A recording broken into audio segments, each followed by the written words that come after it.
Hello students, profit of pre incorporation and post incorporation का exam देखते हैं। Ayush limited was incorporated on 1st June 2024 to purchase the business of Axil Brothers from 1st January 2024.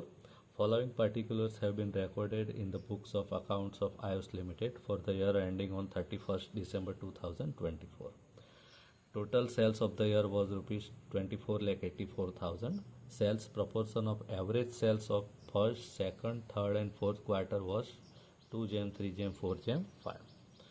Number 2, total cost of goods sold during the year was rupees 19,80,000. Point number 1 में total sales दिया है, the amount of total sales 24,84,000. Point number 2 में cost of goods sold दिया है, तो total sales में से cost of goods sold minus करेंगे तो आपको यहाँ पर ग्रोस प्रॉफिट मिलेगा। देखो टोटल सेल्स कितना है 24,84,000, उसमें से कॉस्ट ऑफ गुड्स सोल्ड 19,80,000 हम माइनस करेंगे तो ग्रोस प्रॉफिट जो सम में दिया नहीं है वो हमें मिल रहा है। ठीक है, following information have been shown in the profit and loss account. PL account में से इतना इन्फॉर्मेशन मिल रहा है। Prepare statement of profit prior to incorporation and after incorporation of the company. ये सम सौराष्ट्र यूनिवर्सिटी में SY BCom April 2017 and April 2020 के exam में यूनिवर्सिटी एग्जाम में आया। ठीक है, तो स्टेटमेंट बनाने से पहले हम लोग sales ratio and time ratio calculate कर लेते हैं। ठीक है, तो सबसे पहले दोनों रेशियो कैलकुलेट करते हैं। तो टाइम रेशियो के लिए 3 डेट चाहिए, date of purchase, date of incorporation and date of year ending. तो सबसे पहले देखते हैं Ayush limited was incorporated on 1st June 2024, यानी डेट ऑफ इनकॉर्पोरेशन मिल गया 1st June 2024।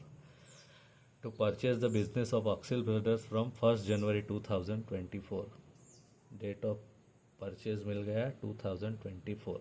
Date of year ending कौन सा है, देखो सब में year ending date 31st December 2024।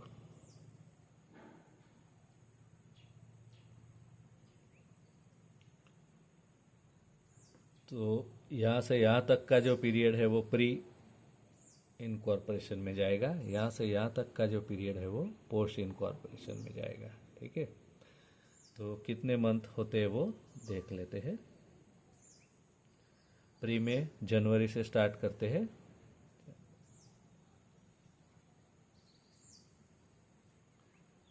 April and मई। जून जो है वो पोस्ट में जाएगा, क्यों? क्योंकि जून की 1 तारीख को इनकॉर्पोरेशन हो चुका है, यानी जून पोस्ट में जाएगा। जून, जुलाई, अगस्त, सितंबर, अक्टूबर कहाँ पर लिखना है? 12वां महीने यानी दिसंबर तक। नवंबर, दिसंबर देखते हैं, काउंट कर लेते हैं कितने मंथ होते हैं। तो यहाँ पर 5 मंथ्स प्री में जाएगा, 7 मंथ जो है वो पोस्ट में जा रहा है, यानी आपका टाइम रेशियो आ रहा है 5:7। टाइम रेशियो मिलने के बाद अब सेल्स रेशियो पे जाते हैं। सेल्स रेशियो के बारे में क्या बोला है फर्स्ट पॉइंट में? Sales proportion of average sales of first, second, third and fourth quarter was 2 जेम, 3 जेम, 4 जेम, 5। क्वार्टर वाइज आपको सेल्स के बारे में बोला है। क्वार्टर यानी फर्स्ट, ये जो पहले 3 महीने है ये फर्स्ट क्वार्टर, दूसरे 3 महीने है ये जो है सेकंड क्वार्टर, उसके बाद के 3 मंथ्स ये है वो थर्ड क्वार्टर आएगा, उसके बाद के 3 मंथ्स है वो फोर्थ क्वार्टर। इस तरह से क्वार्टर वाइज आपको सेल्स दिया गया है। कितना है सेल्स? तो फर्स्ट क्वार्टर का 2, जनवरी का 2, फरवरी का 2, मार्च का 2। सेकंड क्वार्टर का 3 है, अप्रैल, मई, जून 3। थर्ड क्वार्टर का 4, जुलाई, अगस्त, सितंबर का 4। लास्ट जो है फोर्थ क्वार्टर का 5, अक्टूबर 5, नवंबर 5 एंड दिसंबर 5। ठीक है, इस तरह से आपको दिया है। अब हमारे कितने मंथ प्री में आते हैं, कितने मंथ पोस्ट में आते हैं? तो ऊपर देखा टाइम रेशियो में मई तक का जो है वो प्री में आता है, जून से दिसंबर पोस्ट में आता है। ठीक है, तो यहाँ तक मई तक का जो है वो प्री में आता है, उसके बाद जून से दिसंबर पोस्ट में आएगा। ये प्री, ये पोस्ट। तो अब टोटल कर लेते हैं, प्री का कितना है, पोस्ट का कितना है। तो प्री का आपका हो रहा है 12, और पोस्ट का हो रहा है 30। तो 12:30 आ रहा है आपका रेशियो। थोड़ा सिंपल करते हैं इसको, तो आपका जो सेल्स रेशियो आएगा 6 × 2 = 12 एंड 6 × 5 = 30, यानी 6 कॉमन है दोनों में, तो आपका रेशियो आ रहा है 2:5। तो ये आपका सेल्स रेशियो आ गया 2:5। तो दोनों रेशियो इंपॉर्टेंट मिल गए। Time ratio 5:7, sales ratio 2:5। अब स्टेटमेंट पे जाते हैं।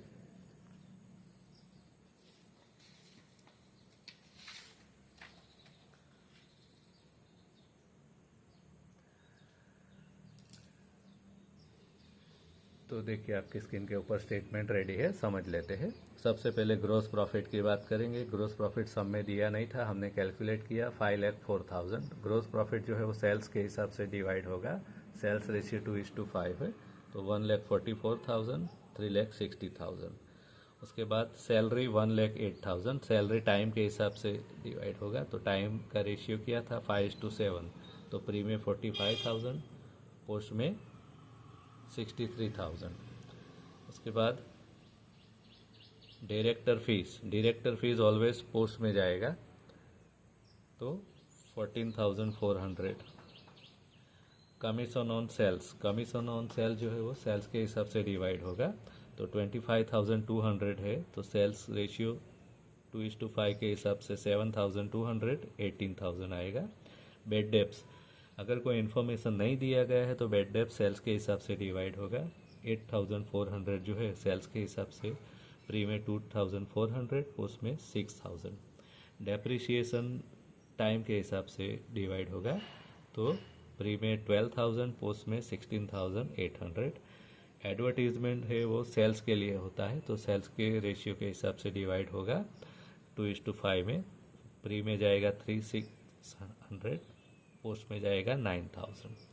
कैरिज आउटवर्ड जो है वो सेल्स के हिसाब से डिवाइड होगा, तो प्री में जाएगा 3,000, पोस्ट में जाएगा 7,500। इंटरेस्ट ऑन डिबेंचर जो है वो पोस्ट में जाएगा, क्योंकि कंपनी की इनकॉर्पोरेशन होने के बाद डिबेंचर पे इंटरेस्ट दिया जाता है, तो ये पोस्ट में जाएगा। इंटरेस्ट ऑन इन्वेस्टमेंट जो है, इन्वेस्टमेंट क्या इंटरेस्ट आपको कब तक मिला, कैसे मिला, वो देखना पड़ेगा। तो पॉइंट नंबर 5 में दिया है, इन्वेस्टमेंट वर सोल्ड ऑन 1 नवंबर 2024। ठीक है, नवंबर में आपने पूरे इन्वेस्टमेंट सोल्ड कर दिए, बेच दिए। तो यहाँ पर सम में देखो, नवंबर की कौन सी डेट को आपने बेचे, 1 नवंबर, यानी नवंबर में आपको कोई इंटरेस्ट मिलेगा नहीं, दिसंबर में भी मिलेगा नहीं, क्योंकि ऑलरेडी आपने सोल्ड कर दिया। तो आपको इंटरेस्ट कहाँ तक मिला होगा, अक्टूबर तक। ठीक है, जनवरी, फरवरी, मार्च, अप्रैल, मई, जून, जुलाई, अगस्त, सितंबर, अक्टूबर तक आपको इंटरेस्ट मिला होगा। अब हमने ऊपर देखा कि मई तक का जो पीरियड है वो प्री में आता है, मई के बाद का पोस्ट में आता है। ठीक है, तो मई तक का जो है प्री में आता है, तो प्री में कितने मंथ आ गए, 5 मंथ्स। पोस्ट में 1 2 3 4 5, पोस्ट में भी 5 मंथ्स, क्योंकि अप टू अक्टूबर तक की गिनती करना है, नवंबर से तो आपने इन्वेस्टमेंट बेच दिया। 5:5 यानी 1:1। तो इंटरेस्ट ऑन इन्वेस्टमेंट जो है वो 1:1 के हिसाब से डिवाइड होगा। तो देखो, interest on investment as given 1:1, but ये इनकम है तो इनकम की कॉलम में आएगा। 9,000 प्री में, 9,000 पोस्ट में, ये एक्सपेंस नहीं है, इन्वेस्टमेंट पे इंटरेस्ट मिलता है।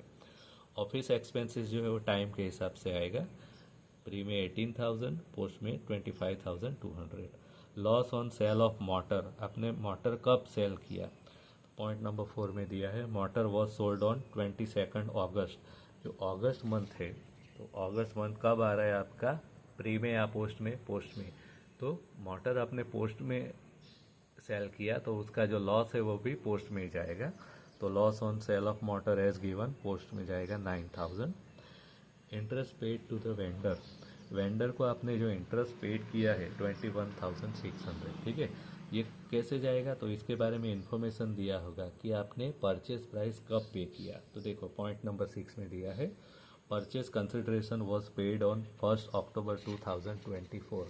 ठीक है, तो फर्स्ट अक्टूबर को आपने परचेस प्राइस पे कर दिया, यानी अक्टूबर के बाद आपको कोई इंटरेस्ट पे करना नहीं है, अक्टूबर में भी नहीं, क्योंकि अक्टूबर की 1 तारीख को आपने पे कर दिया है, तो सितंबर तक ही आपने इंटरेस्ट पे करना है। ठीक है, तो जनवरी से लेके आपने सितंबर तक इंटरेस्ट पे किया है। ठीक है, तो हमने ऊपर देखा कि मई तक का जो पीरियड है वो प्री में आता है, मई के बाद का जो पीरियड है वो पोस्ट में आता है। तो देखो कितने मंथ हो गए, जनवरी, फरवरी, मार्च, अप्रैल, मई।